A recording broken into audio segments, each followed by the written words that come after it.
Hello and welcome to Remal's Academy. In today's session, we'll discuss some important newspaper articles from 12th October 2022. For more study materials and updates, you may also join our WhatsApp group. We'll provide the link of the group in the description below.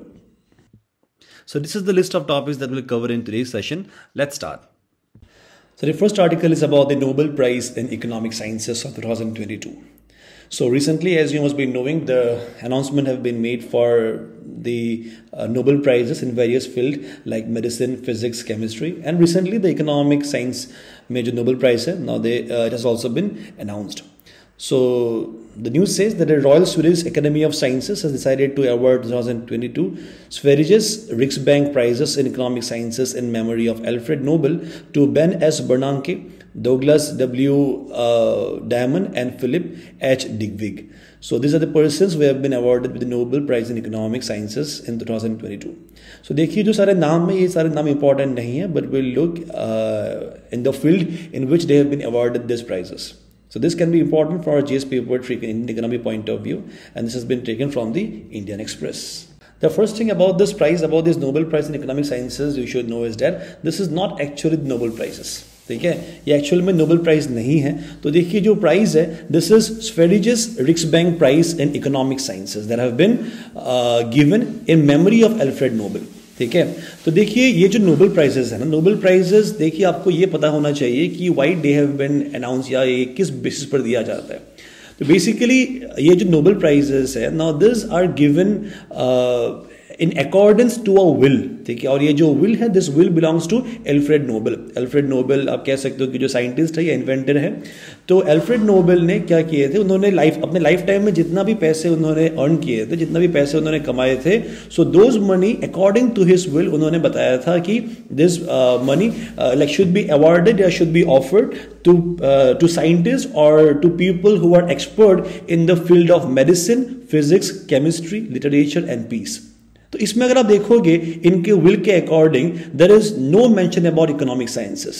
ठीक है, लेकिन फिर भी यहाँ पे जो prizes है, the prize is actually not Nobel prize, it is actually Sveriges Riksbank prize in economic sciences. ठीक है ना, because it is given in memory of Alfred Nobel. This is the reason why it is popularly known as the Nobel prizes, but it is not correct. ठीक है, it is not correct to mention it is Nobel prize, but it is popularly इसे Nobel prize ही कहा जाता है along with this 5 other field.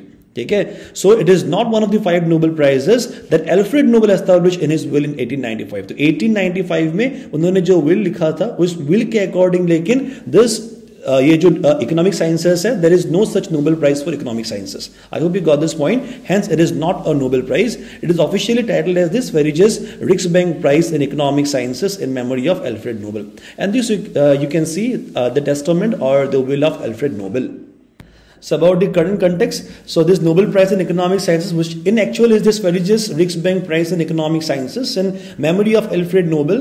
Now this has been given to Ben S. Bernanke, Douglas W. Diamond and Philip H. Dybvig for research on banks and financial crisis. Now I repeat, I have been reiterating again and again, the names are not actually very important. ठीक है, अब देखिए APCS में कुछ भी पूछा जा सकता है, that I cannot actually take guarantee about, but normally ये जो person के नाम है ना, person के नाम नहीं पूछा जाता है. What is important from this perspective on this article is the field of research, या किस फील्ड के बेसिस पर उनको ये नोबेल प्राइज दिया गया है. ठीक है, so this 3 persons have been given the Nobel Prize on the research on banks and financial crisis. ठीक है, अब यहाँ पे जो बेन एस बर्नांके है, यू शुड नो कि ही was actually the US का जो फेडरल रिजर्व है, तो he was the chief of the federal reserve. ठीक है, अब फेडरल रिजर्व इंडिया में जैसे होता है, आपका सेंट्रल बैंक का नाम है RBI, this reserve bank of India. तो यूएस का जो सेंट्रल बैंक है, it is the federal reserve. तो he used to be the chief. Now what he did was that he analysed the great depression of the 1930s. तो 1930s में जो एक great depression हुआ था, तो he analysed it, which is known as the worst economic crisis not just in US but in modern history. Okay, और उन्होंने ये बताया कि demonstrated how failing banks played a decisive role in the global depression of the year 1930s. ठीक है, तो उनका ये कहना था, he basically attributed this great depression of this particular year to the failing banks. उनका ये कहना है कि क्योंकि बैंक्स फेल किए थे उस टाइम में, this is the reason why as a consequence of the failure of the bank the great depression of 1930s had occurred. उसके बाद Douglas W. Diamond and Philip H. Digwig. Now they have explained how banks are vulnerable to rumors about their impending collapse and how society can lessen their vulnerability. अब देखिए, you should know कि कभी कभी ऐसा हो जाता है कि कभी न्यूज में हो गया या मान लीजिए इन सम काइंड ऑफ मैसेजेस में हो गया, तो कभी इस तरीके का एक र्यूमर आ जाता है कि ये बैंक डूबने वाला है. ठीक है, मान लीजिए so and so XYZ bank डूबने वाला है. तो ऐसा अगर खबर निकल जाता है कि ये बैंक डूबने वाला है, तो उससे क्या हो जाता है, जितने भी उस बैंक के कंज्यूमर्स है, जितना भी मान लीजिए कि उस बैंक के जितने कस्टमर्स है ना, तो they actually like goes into a state of panic, क्योंकि उनको ये फील होता है कि हम लोग का जो पैसा है वो पैसा भी डूबने वाला है. ठीक है, तो वो क्या करते हैं, they basically take some measures, या जो पीपल है the consumers, they approach the bank and they try to withdraw their money at once. जितना भी पैसा है वो एक साथ सारा पैसा वो निकालने के लिए यहाँ पे ट्राई करते हैं. नाउ दिस पर्टिकुलर थिंग जो है, अब यहाँ पे जब भी मान लीजिए कि जब बैंक के पास पैसा नहीं रहेगा तो बैंक क्या करेगा, तब now the bank will not be able to make money. Because you should know that the bank makes money out of the money that we deposit by providing credit, by providing loans. तो अगर bank के पास पैसा नहीं रहेगा तो वो पैसा बना नहीं पाएगा. तो उस केस में क्या हो जाता है, बैंक्स का जो फेलियर है, now the bank का failure will also lead to the failure of the economy.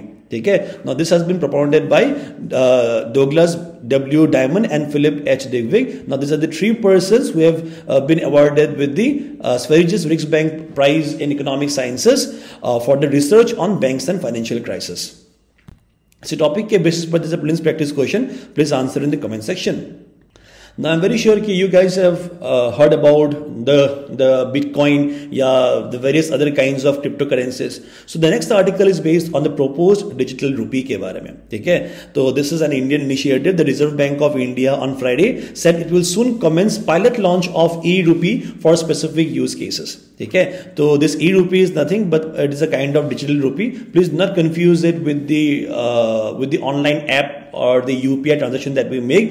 This is a rupee actually. ठीक है, this is a digital rupee that is going to be launched by the RBI, and this can be important for our prelims as well as main GST paper Indian economy point of view.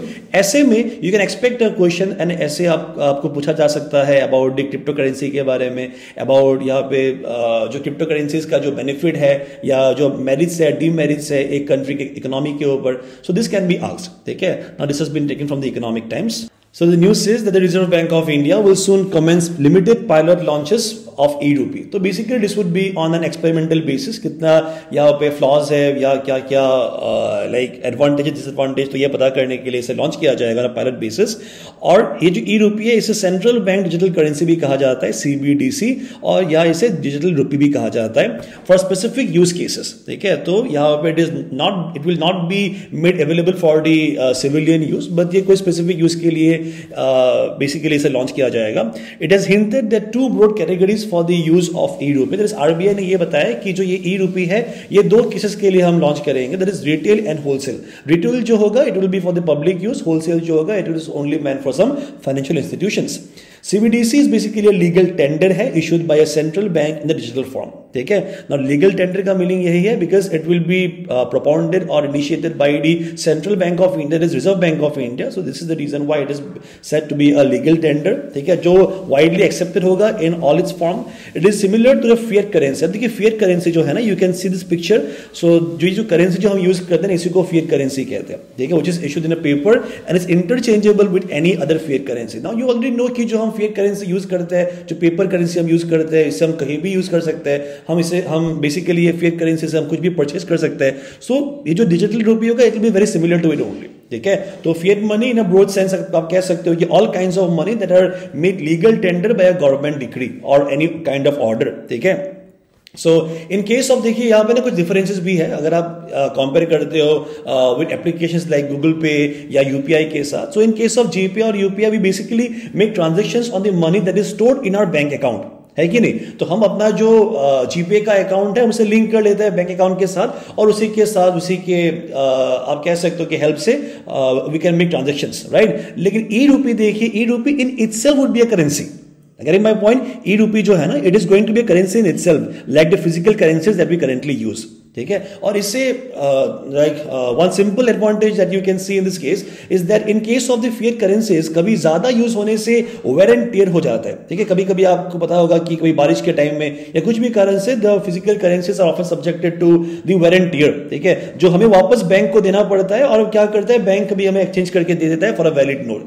तो ये जो paper currencies की जो where and tier है ना, तो इसमें जो एक्सपेंसेस है तो ये एक्सपेंसेस गवर्नमेंट को बेयर करना पड़ता है, ठीक है। लेकिन डिजिटल करेंसी के केस में वैसा एक्सपेंसेस ऑब्वियसली एप्लीकेबल नहीं रहेगा।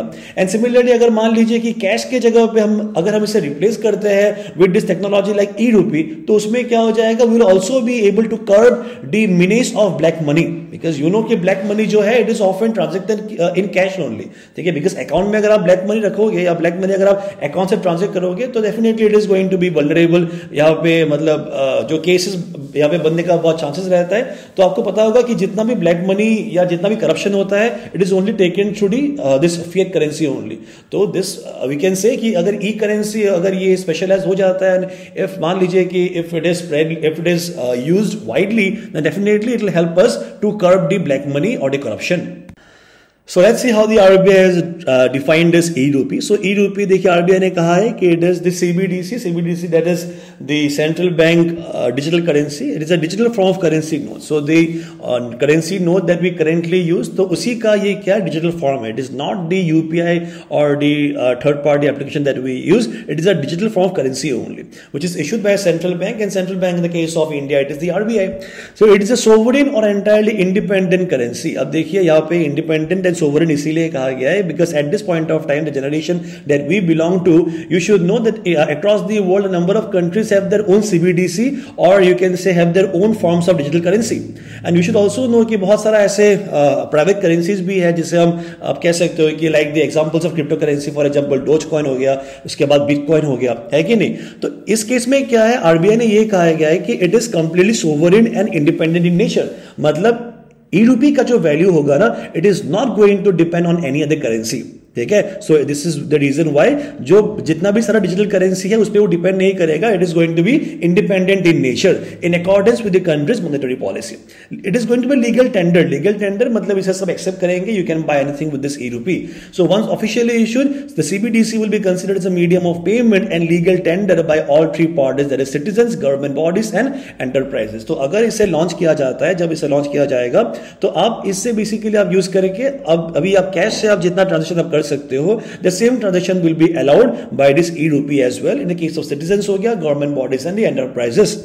So being the government recognized, अब क्योंकि ये government recognized होगा क्योंकि इसे RBI लॉन्च करेगा, so it can be freely converted into any commercial bank's money or notes, ठीक है। तो आप because ये RBI ही लॉन्च करने वाला है तो इसीलिए आप कभी भी इसे as requirement arises will also be allowed to convert this into the currency that we use now. So RBI is not in favor of e-rupee with interest. RBI ये नहीं चाहता कि e-rupee के साथ कुछ इंटरेस्ट आ जाए, बिकॉज इस case में क्या हो जाएगा, अगर आप ई-रूपी में अगर आप एक्स्ट्रा बेनिफिट देते हो और आप यहाँ पे सब्सिडीज देते हो या अगर आप इंसेंटिव देते हो तो लोग क्या करेंगे, लोग अपना जो बैंक में जो पैसा है ना वो सारा पैसा विड्रॉ करके वो क्या कर देंगे, they will convert it into digital रूपी, ठीक है। सो कॉजिंग बैंक्स टू फेल। अभी देखिए आप थोड़ा सा रिकॉल कीजिए, अभी मैंने आपको बताया था about the Nobel prizes of economic sciences, जहां पे we had talked about the bank depression के बारे में, that is the failure of the bank में also lead to the failure of the economy. इस केस में अगर ई-रूपी को मान लीजिए if we give it incentivise the e rupee और if we provide interest on the e rupee, तो इसमें क्या हो जाएगा, the people will B more attracted towards the e rupee. तो इसमें क्या हो जाएगा, the people will be basically withdrawing all their money from the banks and they would be investing in the e rupees. तो this is the reason why the RBI is not in support of providing any kind of interest in the e-rupee, because आपको पता होना चाहिए कि अगर यहां से bank से जो पैसा है, अगर वो बैंक से पैसा वो निकाल लेंगे लोग, तो उससे क्या हो जाएगा, this will basically lead to what, this will basically lead to the failure of the bank and the failure of the bank in turn will lead to what, will lead to the failure of the Indian economy. This is the reason why there will be no interest associated with this e-rupee. But this is different from the cryptocurrencies. देखिए the underlying technology of cryptocurrency जो है, there is distributed ledgers जो हम use करते हैं cryptocurrency. You should know about the cryptocurrency as well, which is a very important technology in current times. Now यहाँ पे जो ये डिस्ट्रीब्यूटेड लेजर सिस्टम है which is applied in crypto currency, अभी ये यूज किया जाएगा कि नहीं किया जाएगा ना, RBI has not decided on this year. ठीक है। However crypto currencies like bitcoin और ethereum are private in nature, लेकिन जो डिजिटल, अब देखिए यहाँ पे जो हम अक्सर जब सुनते हैं अबाउट बिटकॉइन, इथेरियम या डोज कॉइन, तो ये सारा जो है ना, this are private in nature, that is they are unregulated. लेकिन जो डिजिटल रूपी है on the other hand will be issued, regulated and controlled by the RBI only, ठीक है। So this is the reason why it is also legal tender, ठीक है। But in case of India आपको पता होगा कि bitcoin and other this private crypto currencies are not legal tender in case of India. And the global scenario if you see at July 2022, 105 countries were exploring CBDC, that is they are trying to innovate or initiate their own CBDCs. 10 countries have already launched CBDC, CBDC, ठीक है। that is first of which are the is the Bahamian Sand Dollar। अब ये जो Sand Dollar है, Sand Dollar is a CBDC which has been launched by Bahamas। तो Bahamas, you should know, it is a country in the Caribbean Sea। Now this has launched its first मतलब world में आप देखोगे it is the first country to have its CBDC in 2020, ठीक है। CBDC that is central bank digital currency, and the latest was Jamaica's GEMDEX। So now let's see how the RBI plans to implement this CBDC. Now, देखिए, on the basis of usage and functions, CBDC can be demarcated, as I told you. It will be classified into two types, the two categories. The first one is CBDC-R. The next one is CBDC-W. CBDC-R जो है, it will be meant for general purpose, that is for retail purpose. R for retail and W for wholesale.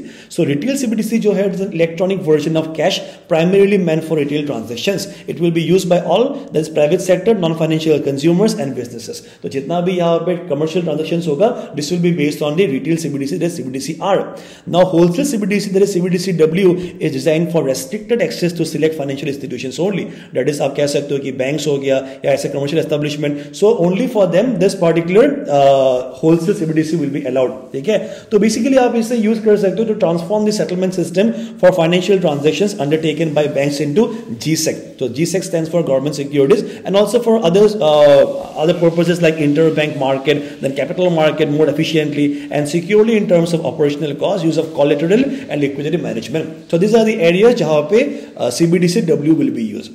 So ये जो CBDC है, CBDC या जो e-rupee है, इसका और एक एडवांटेज यहाँ पे बताया गया है कि it will be available in both online and offline mode. So currently you should know कि the third party applications like Google Pay or the Phone Pay, now they cannot be used in case of offline, that is in remote locations of India जहाँ पे internet connection weak है, जहाँ पे the internet is not strong enough, तो उस areas में we cannot use the digital currency, I'm sorry, the UPI. Basically we have to focus or we have to depend on the cash only, ठीक है। लेकिन ये जो proposed digital rupee है, this is set to be available in both online and offline mode. That is, the offline functionality as an option will allow CBDC to be transacted without the internet and thus enable access in region with poor or no internet connectivity. तो ऐसे बस्ती में जहाँ पे internet नहीं है, वहाँ पे भी लोग e-rupee यूज कर पाएंगे। However, the RBI feels in the offline mode the risk of double spending will be there. Obvious सा बात है, अगर नेट नहीं है तो यहाँ पे मान लीजिए कि आपने पैसा अपने ऑफलाइन ट्रांजैक्शन आपने कर दिया है,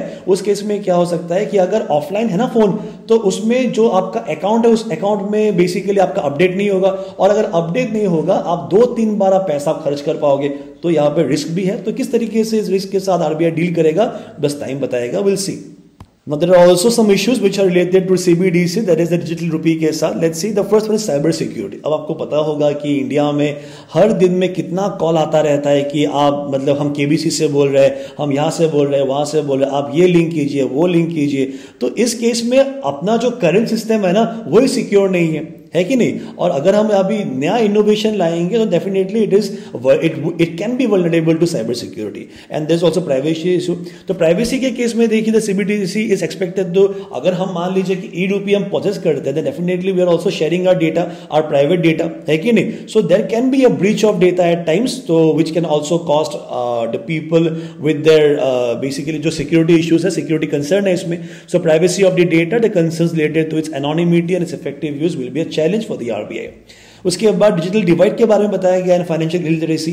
अब देखिए जो डिजिटल डिवाइड है, तो this is basically an unequal access to digital technology, ठीक है। आपको पता होना चाहिए कि the people living in the urban area and the people living in the rural areas do not have equal access to technology like smartphones, tablet and the internet. तो ये जो गैप है ना, इस गैप को कहा जाता है डिजिटल डिवाइड, ठीक है। इंडिया में काफी ज्यादा है digital divide, because among the rich and the poor, among the urban and the rural population, ठीक है। So the NFHS, that is the National Family Health Survey number 5, also provides zero segregation based on the rural urban divide. तो कहा जाता है कि मतलब बस्ती के case में, in the case of the rural areas, so only 48.7% of the rural male of India basically they have used the internet, and in the case of female के case में only 24.6% of the rural female they have ever used the internet. तो you can see कि rural areas में जो internet जो यहाँ पे कह सकते हो कि इंटरनेट का जो पेनिट्रेशन है वो काफी लो है.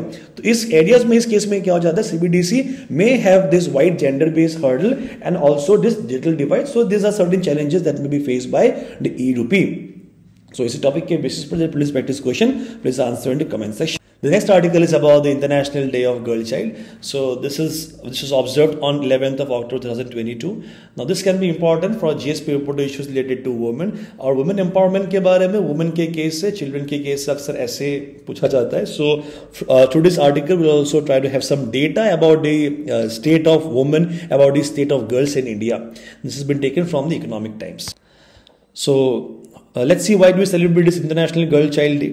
So first time in history, the Beijing Declaration and Platform for Action in 1995. तो ये जो Platform for Action है, this Beijing Declaration and Platform of Action, this is a visionary agenda for the empowerment of women. ठीक है? Now this proposed an action plan to advance the right of girls.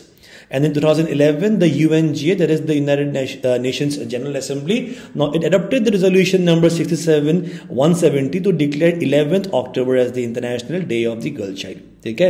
So इस साल का जो theme है, the theme is our time is now, our rights, our future. Okay, this is the theme of the current year, and the themes are important, often asked in the examination. And according to me, it is not just one day that should be celebrated as International Day of Girl Child. I think every day of the year can be celebrated as Day for a Girl Child.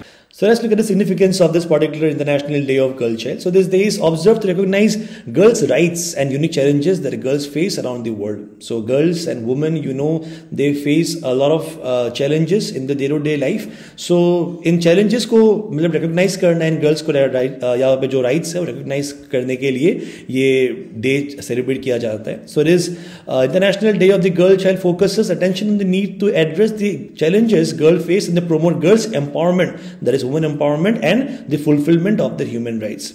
Also, ये जो women's empowerment है and gender equality are integral to all the 17 sustainable development goals. तो यहाँ पे देखिए, I have listed the 17 sustainable goals. यहाँ पे जितने भी सारे goals है ना, mark my words, each and every goal is important. ठीक है? Especially if you are preparing for this examination, if you are preparing for the civil service examination, यहाँ पे जितना भी सारा गोल है ना, आप इनको बस याद कर लीजिए. ठीक है?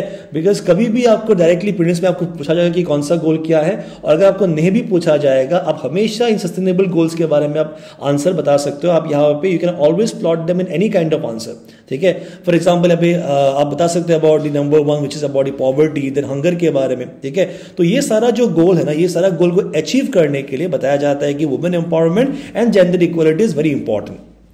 The achievement of gender equality, आप देखोगे यहाँ पे जो 17 है, तो 17 गोल में से आपको 5th गोल में मिलेगा about gender equality. ठीक है? The 5th goal it focuses on gender equality. Now this is also important. यहाँ पे कहा गया है कि the achievement of gender equality is the 5th of the 17 SDGs laid out the Sustainable Development Agenda. तो ये जो agenda या ये जो goals है, these goals are very important. Mark my words. And justice, inclusion, economic growth and a sustainable environment can only be achieved by ensuring the rights of women and girls across all the goals. ठीक है? तो यहाँ पे देखिए आपको बहुत सारा आपको चीजें मिलेगा. फॉर एग्जांपल जस्टिस, ठीक है, and you will find financial inclusion, you will find about the inclusion, you will find about the decent work and economic growth. ठीक है?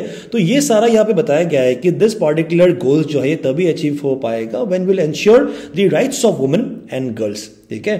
तो बेसिकली वी शुड एंश्योर कि every woman and every girl have are enjoying their own rights.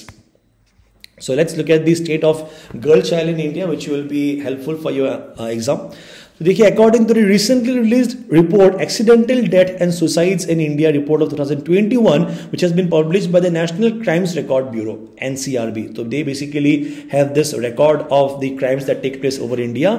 So यहाँ पे बताया जाता है कि crime against children surpassed the pre-pandemic levels after declining. अब देखिए, pandemic से पहले जो levels था against the children, now it has increased rapidly. ठीक है? तो पैंडेमिक से पहले, प्री पैंडेमिक मतलब कोविड लॉकडाउन से पहले जो था लेवल अभी कम था, अभी लेवल ज्यादा है. लेकिन पैंडेमिक के टाइम में जब लॉकडाउन था तभी काफी डिक्लाइन हो गया था. ठीक है, because of the Covid related restriction. In 2021 1.49 lakh such cases were recorded, और यहाँ पे मतलब लास्ट ईयर में 2021 में 1.49 लाख केसेस, और कोविड-19 से पहले दैट इज 2019 में 1.48 lakh cases were registered. So you can see the rise in the cases.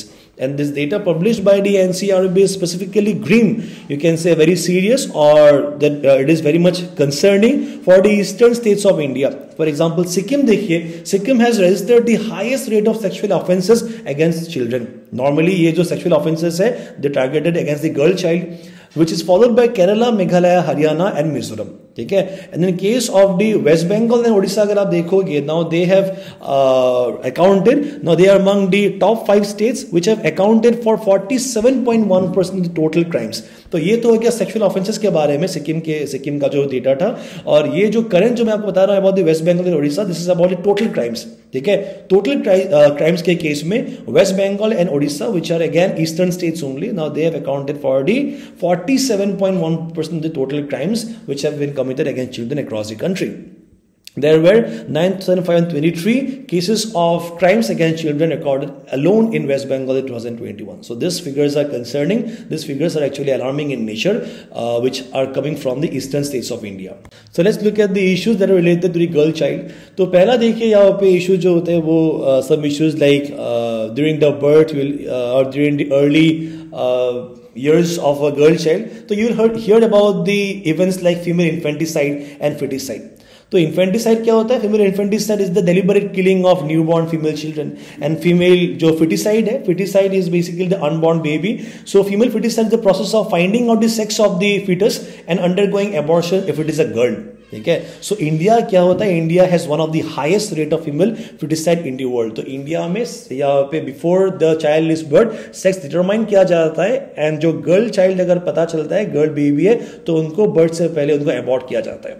The census of 2011 has recorded the lowest ever sex ratio of 9:14. So sex ratio देखिए, this 9:14 जो है this is against 1000 male. तो काफी poor ratio है, because for every 1000 male या 1000 men there are 914 female according to the census of 2011 in the age group of 0 to 6 years. From 78.8 million in 2001, यहाँ पे जो female का जो population है it is reduced to 75.8 million in 2011. There is also this practice of child marriage जो कि अभी बहुत कम हुआ है, but फिर भी it is practiced in some parts of India. Every year at least 1.5 million girls under 18. You should know the legal age for marriage in case of India is 18 for the girls and 21 for the boys. So 18 के अंदर में यहाँ पे 1.5 million girls are married every year. तो in India nearly 16% of the adolescent girls aged 15 to 19 are currently married. आज के time में India में जितने भी adolescent girls of this particular age group 16% are already married. ठीक है, बिकॉज यू नो कि in many places of India ये माना जाता है कि लड़कियां बोझ है और उनको जल्दी से शादी करके विदाई देना पड़ता है. तो this things are still practice in some parts of India. While child marriage has decline, काफी कम हो चुका है, इट इज बीन मार्जिनल.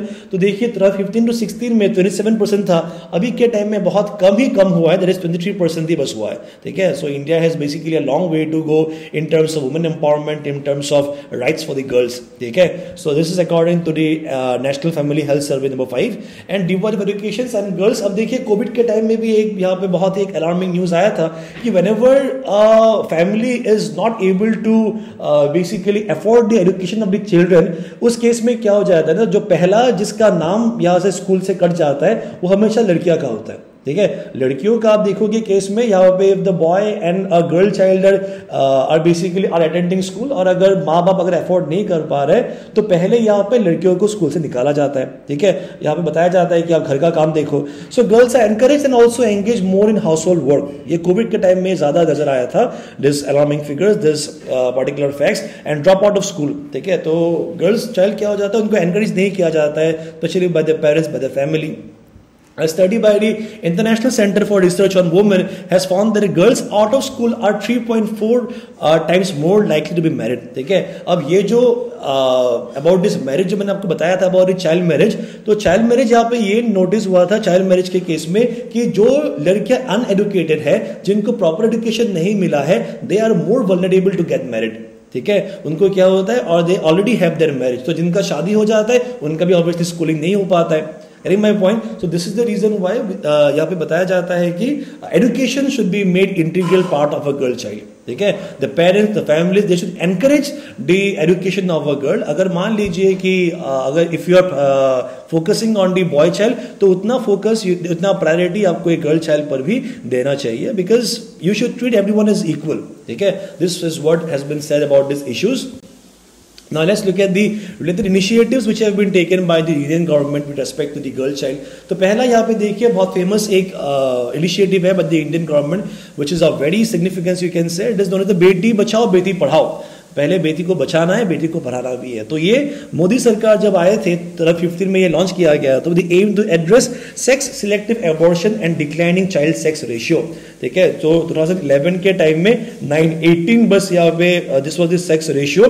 तो ये इतना अलार्मिंग फिगर है. तो इसी के लिए बेटी Bachao Beti Padhao was initiated to encourage the people, the society to basically not abort the girl child and also to encourage the education of the girl child. उसके बाद सुकन्या समृद्धि योजना के अंदर which is also launched in 2015. तो according to this it was launched in order to promote the welfare of the girl children. ठीक है, तो इसमें क्या होता है, encourages the parents to invest and build funds for the future studies and marriage expenses of the girl children. तो ये देखिए इसमें क्या होता है, in the case of Sukanya Samriddhi योजना बेसिकली पेरेंट्स एक पैसा जमा कर सकते हैं. ठीक है, बैंक अकाउंट में या पोस्ट ऑफिस में. उसमें क्या हो जाता है, जो इंटरेस्ट रेट है ना वो काफी ज्यादा रहता है. ठीक है, and this is meant for basically ये जो the financial assistance that has been provided, this is meant for the empowerment of the girl child. ठीक है, उसके बाद आता है सीबीएसई उड़ान स्कीम. तो इस Udaan is a project which is launched by the CBSE to address the low enrolment of girl students in prestigious engineering institutions. तो यहाँ पे ये नोटिस किया था सीबीएसई ने कि इंजीनियरिंग इंस्टीट्यूशंस में जो गर्ल्स है, गर्ल्स काफी कम पढ़ने लगता है. ठीक है, तो this was why the CBSE has launched this particular Udaan scheme to promote the girls education and also to minimize the teaching gap between the school education and the engineering entrance examination. The next is about the NSIGS, that is the National Scheme of Incentive to Girls for Secondary Education. So this is basically a central sponsored scheme जो central जो Indian government sponsor करता है, which was launched in 2008, which aims to promote the enrollment of girl child in the age group of 14 to 18 at secondary stage में. ठीक है, especially those who pass class 8 and to encourage the secondary education of such girl, ताकि higher studies में या higher education में enrolment ज्यादा हो. इसीलिए इसी वजह से ये स्कीम लाया गया था. इसी टॉपिक के बेसिस पर please practice question, please answer in the comment section. Next article is about Arunachal wrap up the national games. So the national games are finally over that were held in Gujarat. So let's see कि क्या क्या feat Arunachal ने हासिल किया. This can be important for our prelims and also for essay. आप यहाँ पे नाम सब use कर सकते हो. This has been taken from the Arunachal Times. So about this particular national games which are finally over. So on the final day of the games on Tuesday, Arunachal has been able to clinch 2 gold medals in Wushu. So Onilu Tega has won the first one in the 60 kg category and Neeman Wangsu has clinched the other gold in the Chankwan event. So with the 4 gold medals and 1 silver medal, Arunachal finished second. तो Wushu के case में Arunachal second है after the champion who are the Services Sports Control Board. ठीक है, now they are the topper in the case of the Wushu. उसके बाद Arunachal, and Arunachal has won 6 gold medals and 1 silver medal in the game. तो अगर आपको पूछेगा कि Arunachal ने नेशनल गेम्स में कितने मेडल जीते, the answer would be 7. 6 gold medal and 1 silver medal. The closing ceremony of the game will be held on Wednesday. इसी टॉपिक के बेसिस पर there's a prelims practice question, please answer in the comment section. Now ये था question जो मैंने आपको previous video में दिया था. Let's look at the answers. So the answers for the question are about the second largest agro-based industry, it is sugar. The first one is cotton. उसके बाद which is responsible for turning the Taj Mahal yellow, it is sulfur dioxide. And about the theme of the World Mental Health Day, which I covered in the previous video, it was about the make mental health and well-being for all a global priority. So for now, that was all from our side for this session. Thank you so much for joining in. We'll meet the next one. Bye bye and take care.